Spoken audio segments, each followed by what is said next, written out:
Hi everyone, welcome back to Diabetes Together with me, Mark Irwin. So I promised to do a blog post all about counting carbohydrates for type 1 diabetics, and obviously type 2 as well. It's just a general how to count carbohydrates. But this one particularly focuses on insulin doses and that type of thing, not really how to have a low carb diet or anything like that. This is more about taking the correct dosage of insulin based on the carbohydrates that you're eating. So counting carbs is absolutely crucial to diabetes nowadays, particularly type 1 diabetics, because basically our insulin is now split. So we have what's called a basal insulin and a bolus insulin. When I was first diagnosed, those two were mixed together, so carb counting was never really a thing at that point. It was just kind of try and reduce the amount of carbohydrates that you eat. But we do have reduced insulin, not reduced insulin, we do have split insulins now. So our bolus dose is based on how many carbohydrates we eat in a meal. And you should have established, if you are on either a pump or multiple daily injections, you should have established a ratio. So you might need 1 unit of insulin per 10 grams of carbs.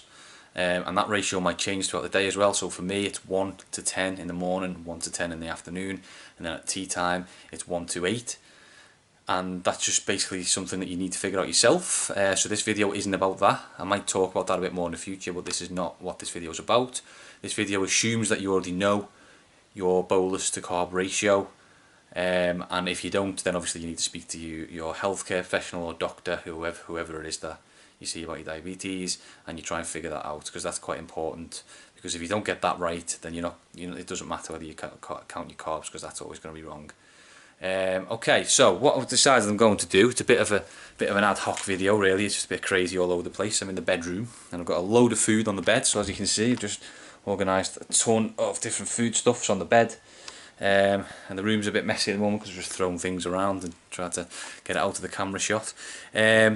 So first of all, what I thought to discuss is the Carbs and Cowls book. It also comes as an app. Didn't cost a lot of money. I think this one cost about £10 off Amazon. And basically what it features is, I'll just show you with the camera. So essentially, unlike other sources of carbohydrate information and calorie information, it actually gives you portion sizes as well. So if you look at, let's say a portion of rice, so not only does it give you how many carbohydrates are in a portion of rice. Usually you're just given 100 grams, so it might say like 30 grams of carbs in 100 grams. This actually gives you the portion size, so that actually says there that's how big the portion size is, and that's how many carbs are in it, calories as well, fat, and other stuff, and it says the portion size is 55 grams. So I think that's actually quite incredible. I use it every single day. I don't actually use the book as much anymore. I use the app on my phone, so it's just as good. And also, even better, at the back of the page we have a bunch of takeaway nutritional information. So Subway, Wagamama, Pret a Manger, Pizza Express, I think there was McDonald's in there somewhere, and this whole section's about eating out. It's absolutely incredible, to be honest, because you can see, sort of main foods that you might buy when you eat out in a chippy or whatever. It gives you actual portion size of chips. It gives you fish, pizza, kebabs, chicken nuggets, all the type of crap that we like to eat over a weekend, basically. And that's all in there as portion sizes. So this book is absolutely incredible, and I would highly recommend it as a sort of sidekick to your diabetes, getting your diabetes right. It's called Carb and Calorie Counter by Carbs and Cowls. As I said, it comes as an iPhone app or an Android app as well. I think it's about £5, well worth the money. I've come unstuck a few times with not knowing what to take, and this has helped me out massively. So yeah, there's that.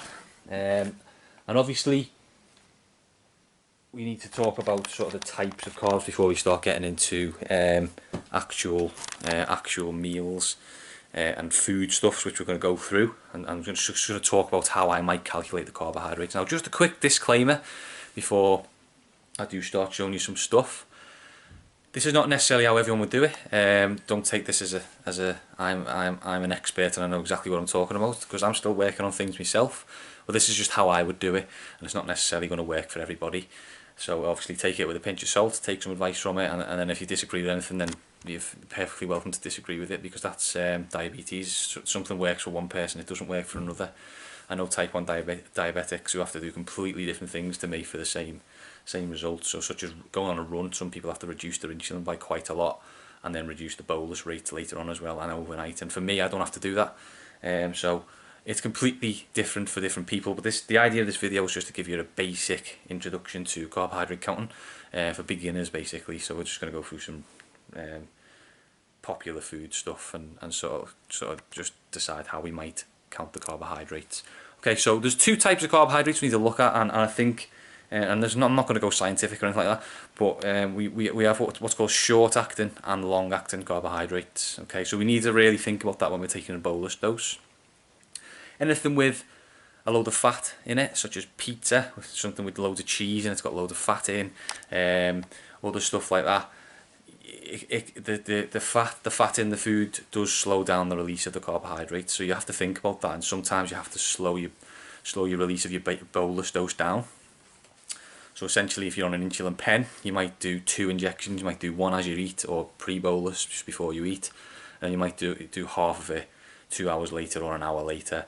If you're on an insulin pump, then an extended bolus is what you might do. If you've got a particularly fatty meal, you might decide to give 80% up front and then extend the rest over 2 hours for the rest of the so for the after your meal, basically. So 20% over 2 hours, and that helps with the slow releasing carbs. Now the fast acting carbs, we're talking about things like sugary stuff, bread, potatoes, anything starchy, and that works really quickly. So you need to obviously pre-bolus before you take those particular carbs in a meal, and that will help you avoid post-meal spikes or high blood sugars after you've eaten. So what we're going to look at is we're just going to look through. So what I've done, as I said, I've got a couple of loads of food items from the cupboard. I haven't picked them for any reason. I've just grabbed a load of crap from the cupboard: crisps, cookies, bread, stuff like that. I'm just going to have a look at where you'd look to get the information from a packet first of all, okay? And then what we're going to do is move on to putting together a meal and calculating the carbs in the whole meal as well, okay? So what we'll start with is bread. So everybody, I'm sure, has or does eat bread pretty much every day. Now a general sort of rule of thumb I like to think about with bread, particularly just average slices of either brown or white bread, is that generally it's around 20 grams of carbohydrates in each slice, generally between 17 and 20 grams. So you usually know how to estimate it once you've been doing it for a while. You kind of start having the ability to sort of estimate it without even looking. But if you did want to look, okay, so what we need to do is just literally find the carbohydrate information or the nutritional information. Now companies are pretty good these days. They have to give information about calories, carbohydrates and everything else. And you might have just used to have gotten the per 100 grams on it, but now you get per slice, and that's pretty much the same for everything. So it makes our job nice and easy. So I can see here per slice, which is 40 grams carbohydrate. Now it doesn't matter about the sugars, I don't really think anyway. I think net carbs is what you're looking at when you're diabetic. Sugar and carbohydrate and stuff like that is all the same thing to us. It's just we need insulin to counteract the carbohydrates in general. So don't really worry about the sugars unless you're sort of on a specific diet or you don't want to really eat anything that's high in sugar. But here what we've got is carbohydrate per slice is 17 grams. Okay, so what we'd do if we're having 2 pieces of bread there is we would say, okay, so I'm having 2 times 17 grams of carbs. I just add 17 together, 7, 7, 14, and then 1, 2, 3, this is 34. So we're having 34 grams of carbohydrate in total. Okay, so that's what we're having if we had 2 pieces of bread. Okay, how does that equate to taking insulin? Okay, so if you're on nice and easy 1 to 10, so 1 unit per 10 grams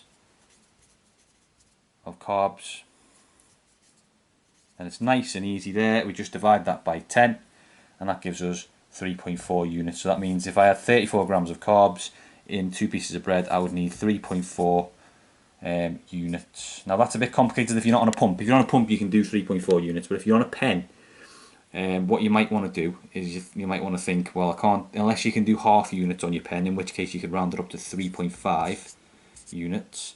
But if you're not on a half unit pen, what you'd then do is either round that up or round that down. Now if it's 3.4, probably be tempted to round it down. If it was 3.5 or 3.6 units that you needed, you'd round it up to 4. But with it being 3.4, I'd be tempted to just round that down to 3 units if you are on a pen. But if you're on an insulin pump, you can take 3.4 units, so it's a bit more specific there. So that's the basic sort of process that we'll be going through here. Okay, let's have a look at some more items. Okay, can get a bit more difficult than just a piece of bread. So let's have a look at chocolate chip cookies. Aldi's special, I think. Okay, so just a general packet of cookies. So again, let's just have a look at the packet. Okay, and luckily, and this is the genius of the health epidemic in England at the moment, it gives us a specific amount per cookie. So again, there we've got carbohydrate. So per 100 grams, there's 65 grams of carbs, but then per cookie we've got 6.8, which I would just round to 7. So if you have 3 cookies, so let's say 7 times 3 equals 21. So that's 21 grams of carbs. Okay, so which means you would then, if you're assuming that you're on the 1:10 ratio, it'd be slightly different if you're not. But that's for another time to figure out. I'm just using 1:10 because it's easy. So it's 21 grams of carbs, which means I need at least, so divide that by 10, because that's my ratio. I need at least, so 2.1 units. Okay, so that means on my pump, it's either 2.1 units directly, or if you're on an insulin pen, just 2 units will do, because you can round that down to 2, and that'll be fine. Okay, so have a quick look over some more things. Try and look for something a bit more complicated. Now what you've got to be careful of actually is a lot of food. Now you might look at a hot dog and you think, that's meat, it doesn't contain any carbohydrates. Same with meatballs, burgers and stuff like that. But actually, I mean I haven't looked at these yet, but there can be carbs in meaty stuff, burgers and meatballs and hot dogs and stuff like that. There can be quite a bit of carbs in them sometimes. Let's have a quick look at this. So it says per hot dog, as you can see there. So carbohydrate per hot dog, so there's 0.6 grams per hot dog. There's not a lot to worry about there. So if you're having, well, some of these in the pack, so there's 8 in the pack, so it's kind of 4 to 5 grams in the whole tin. So if you're having the whole tin, and you wouldn't probably have the whole tin, it'd be 5 grams of carbs. Now some people wouldn't really worry about that. 5 grams wouldn't be a lot of difference in your blood sugars really. But if you're on an insulin pump, I mean if you're on a pen, you might just, if you're on a half unit pen, let's say you had a piece of bread that had 30 grams of carbs in it, and then you had all of these hot dogs, so that'd be 35 grams of carbs. You could just put 3.5 units of insulin in. If you're on an insulin pump, definitely do that, because you can do that on your pump no matter what. So again, just be careful that you make sure you look for carbs in things you wouldn't think to be carbs in. I've seen hot dogs before with up to sort of 10-15 grams of carbs in, to be honest. It depends what they're made out of and stuff. Particularly meatballs, which have got bread in them, so it can be quite a lot of carbohydrates in things such as meatballs. Okay, let's have a look at something else. So obviously packet of crisps, nice and simple. So we've got, again, per pack, which is quite nice. Carbohydrate 17 grams, so divide that by 10, that'll be 1.7 units for me, which is quite nice. But if you're on a pen, you probably just round that up to 2 units, because it's way above the point in which you ran it down. So 17 units, I'll just take 2 units if you're on a pen and you haven't got a half unit pen. If you've got a half unit pen and you want to be specific, you might just round that to 1.5 units instead of going up to 2. But I would always go up if it's that close to 20 grams anyway. Okay, a little bit more complicated now, instant noodles. Okay, so you might be having a pack of these, and you've got to be careful as well, because it gives you values per 100 grams. So if you look at this, so per 100 grams, okay, carbohydrate 22 grams in a 100 gram pack. Now I think that's actually giving you the carbohydrate content uncooked, because if you look at the packet, it says 100 grams, okay, but on the carbohydrate information, it says there are 22 grams of carbs in that whole pack of noodles apparently. Now that doesn't seem right to me, because there seems to be a lot more than 22 grams of carbs in that. If you go to the very bottom, it actually says on the bottom there, this pack contains 2 140 gram made up as directed servings, so it's actually telling me that there's almost there's actually 280 grams of noodles in there. So actually the pack says 100 grams, so you have got to be careful with things like that, because that can catch you out quite a bit if you're not really used to.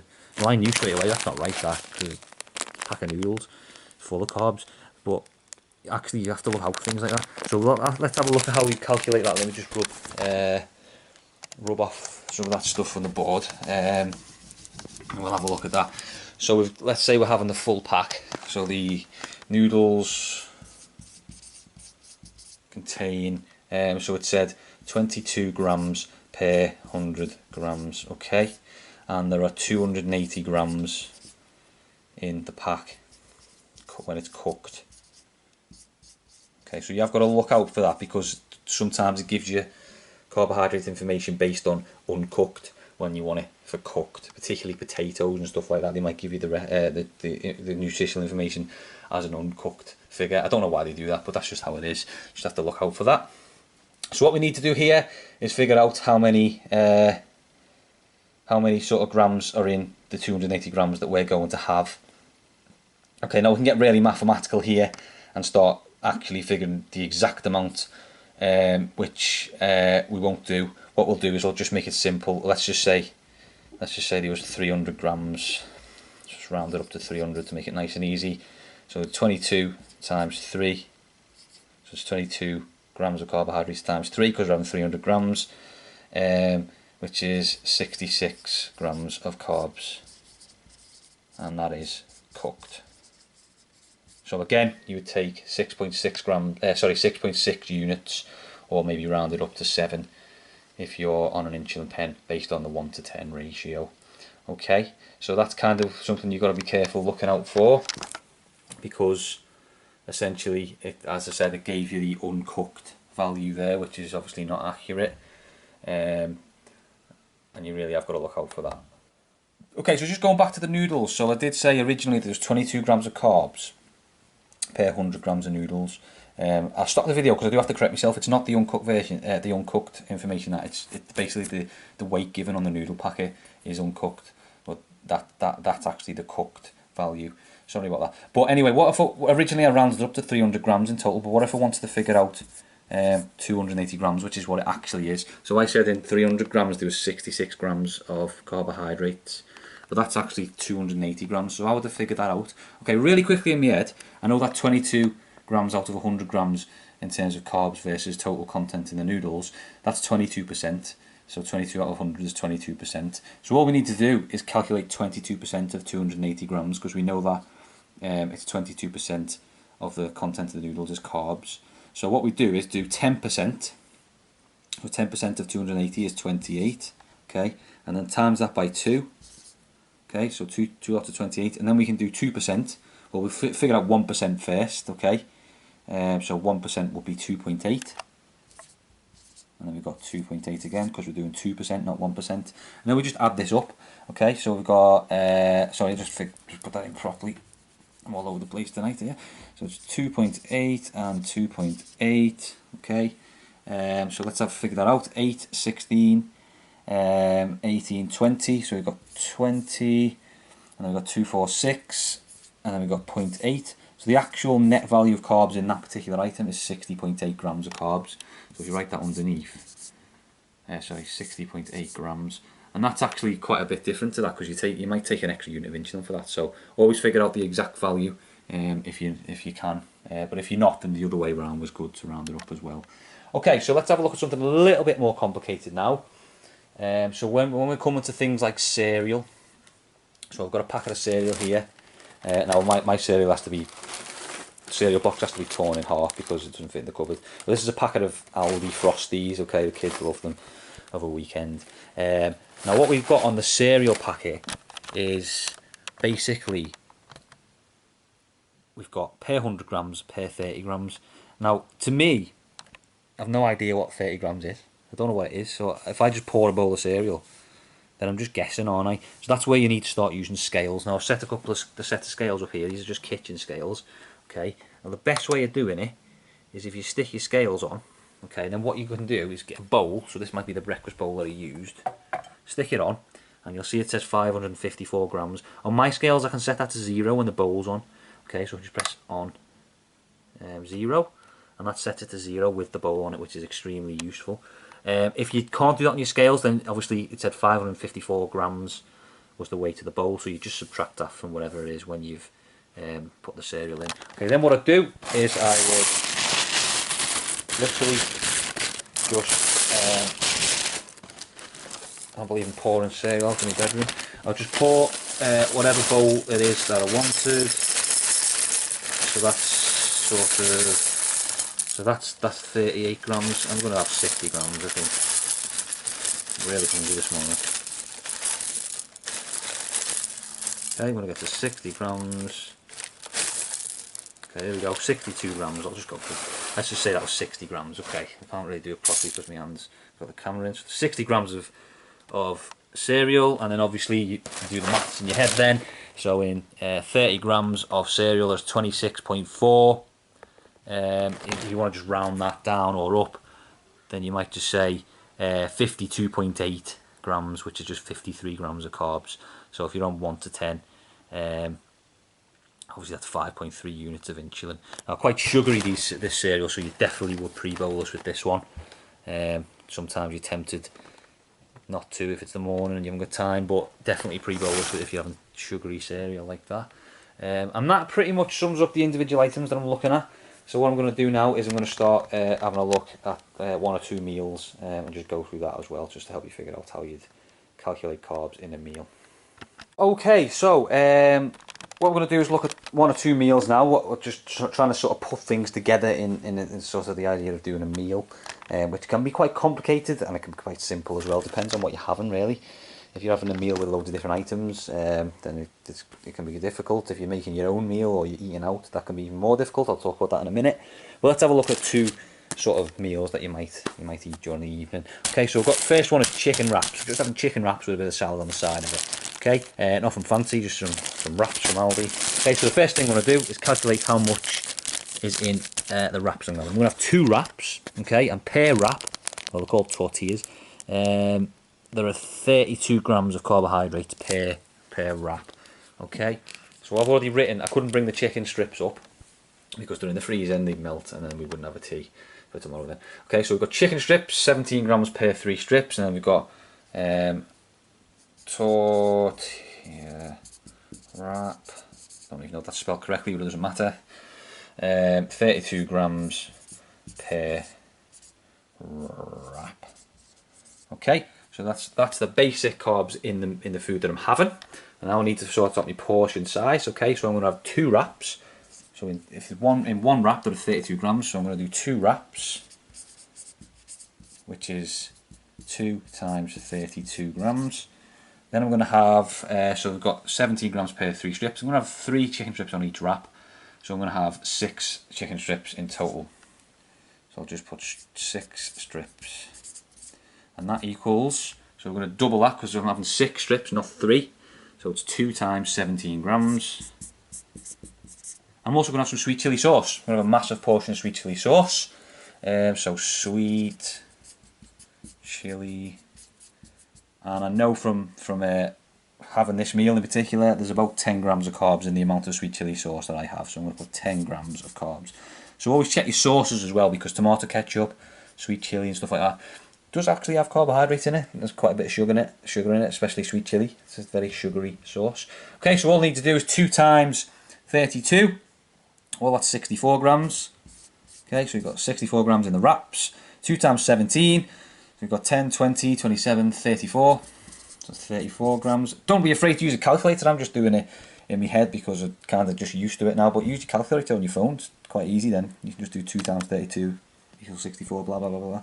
And then we've got 10 grams in the sweet chilli sauce. Then all I need to do is add this together. Okay, so we've got 90, 98, 108. So total equals 108 grams of carbs in that whole meal. That's quite a carby meal, that one.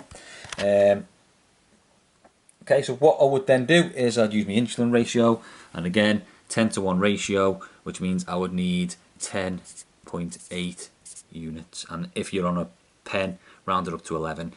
If you're on a pump, then take the 10.8 as well. Okay, so that's one meal. Okay, what about a specifically different meal again? This is a meal I had on Friday with the missus. So we've got chicken jalfrezi, so kind of a ready meal. Not the best, not the most healthy of things, but we were having a quick meal, so we just went for it. So we've got chicken jalfrezi with pilau rice, we've got 4 vegetable samosas, and we've got a packet of naan bread as well. Okay, so what we'll do is we'll have a look at the carb content in these individual items, and we'll work out what we're having in the meal. So we had a full one of these. Okay, so per pack, which is lucky again, it gives you per pack. So carbohydrate per pack is 56 grams. So let's just put curry and rice equals 56 grams. Okay, 4 vegetable samosas, so I had 2 of them. So carbohydrate per samosa is 13 grams. Okay, you can see there, gives you per samosa, it's quite good. So samosa equals 13 grams. And then we had a naan bread, so I had a naan bread, 1 naan bread. And again, very lucky, gives you per naan bread. So quite a lot in there, 64 grams per naan bread. So naan equals 64 grams. And I think you get where I'm coming from now. Use a calculator. In fact, I'll use the calculator just to show you. Okay, so dead easy. Calculator on my phone. Let's get that up. So we've got 56 grams. Oh, sorry, no, I had 2 samosas, didn't I? So 2 times samosa, so I need to figure out how many carbs are in the samosa. Well, it's 2 times 13. Let's use the calculator just to keep it consistent. 2 times 13 equals 26, so that means I have 26 grams in the samosas. So all I need to do now is add this to this to this to get my net carbs. Okay, so using the calculator just to make it easy, 56 plus 26 plus 64 equals 146. Big hefty meal that I had that on Friday, and I'm very proud of myself. I didn't get any post-meal spikes, which is lucky. So 146 grams of carbs, which means I need 14.6 units of insulin based on the 1 to 10 ratio. So that's kind of how you'd calculate carbohydrates for a meal. It's as simple as that. You're just figuring out what's in each individual item, figuring out how many you've had or how many grams you've had, and adding it all up at the end, and then figuring out your dosage. If you're on an insulin pump or you use a Freestyle Libre, then it does actually calculate that for you if you've inputted your carb ratio into your pump or anything like that. Okay, now so let's just finish up on a little bit of discussion now. So obviously it's different for everyone. It's not always a case of just adding things up and adding them together and stuff. Sometimes you have to be clever, figure it out. I think one of the hardest things, which I've just come back from now, is eating out. So I've just had dinner in the in-laws, and I did the curry, similar to that actually, curry and naan bread.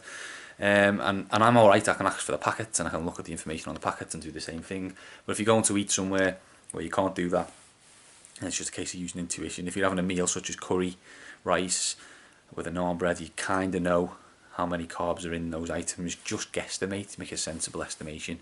And if you can't, then just Google it. Always just go on Google and just search for carbs in. So you're having a Big Mac from McDonald's, for example, and you have no idea. Just go on Google, carbs in a Big Mac, and it'll tell you. And it's very good for that actually. Google, because it just tells you what's in anything. Okay, so some people bolus and take take bolus insulin for things like eggs, stuff like that. They reckon protein eventually turns into carbohydrate, and that can raise the blood sugars. So have a look into that. I don't do it at all, not for eggs anyway.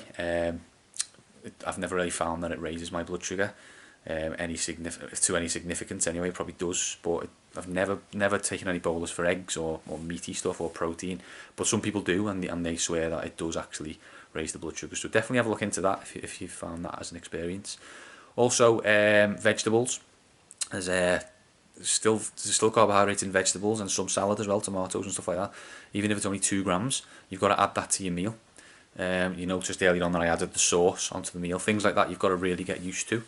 You might think, oh, I'm having green beans and carrots and some broccoli. and then a steak. It's not no carbs in that, but actually there's quite a bit of carbs in veg if you're having a lot of it as well. So you have to be careful with that and just check the packets. Usually up to 10 grams or just under. Never really any more than that. So obviously be careful with your vegetables and stuff like that, and your fruit. So obviously eating out, I've discussed. You know, you've got to be careful. You don't take too much, especially when you're out. It's always better to sort of guess too little rather than too much, because you don't want to be going hypo. It's an uncomfortable experience when you're out eating. And finally, the question that haunts us all is alcohol. Okay, and this is a big one, because obviously, well, medical professionals will tell you don't drink too much alcohol and always eat before you go to bed. My experiences with alcohol are very different to what a medical professional will probably tell me to do, or what might happen. I don't really get low blood sugars after I've drunk. I don't eat before I go to bed because I've been drinking. Well, it's very rare anyway. But what I tend to do is I tend to drink drinks that don't have a lot of carbs in them, because I think when you start drinking alcohol with loads of carbs, I think that's where the crash can come in. So I avoid things like beer, cider, cocktails and stuff like that, because they're full of sugar. Beer in particular can be up to 20 grams per pint, 25 grams I think it is for Guinness as well, so heavier beers. So I tend to avoid things like that, but I drink sort of dry red wine, which is 2 to 3 grams per glass, per large glass, which is really good. So it barely has any impact on my blood sugar at all. Whiskey and Diet Coke, things like that. Gin and Diet Tonic, and light beers are good as well. So Coors Light, Bud Light, stuff like that. Sort of like 8 grams per pint, which is quite nice, because you're not really having to worry about bolus then. Now, if I was having a few beers, what I would do, and this is not a recommendation, I would always recommend you try your own thing and you speak to your doctor. Just giving you my experience, so a bit of a disclaimer there, don't do this. Try and find your way first. But if I was having a few beers, so let's say I went out for 5 pints, obviously I'm going to go high straight away because I'm drinking sugar. But what I would do is I'd probably take bolus for the first 2 pints. Oh, that's my insulin pump going off there, telling me to change it. Yeah, shut up, I'm going to change it in a minute. So I would take a bolus maybe for the first 2 pints, and then I'd just leave it, and then I'd sort of just correct later on if I had to. I wouldn't take a bolus for every pint, but I might take one for the first 1 or 2 pints just to bring the sugars down and keep them stable. But I certainly wouldn't take a bolus dose for each pint, despite the fact that if you can think there's 20 grams of carbs in a pint, that's 100 grams of carbs overnight. Alcohol does lower your sugars, so you have to be really careful with it. And yeah, that's it. So I apologise for how ad hoc this video was and how sort of random it was that I'm in the bedroom with just like a load of random food stuffs. But I hope my maths checked out, and I hope the video was useful to you. I'll be doing a few more posts on this over the next few weeks. Yeah, thank you very much for watching. Get me on Twitter, T1D Together, to discuss anything further, or comment on the video. Thank you.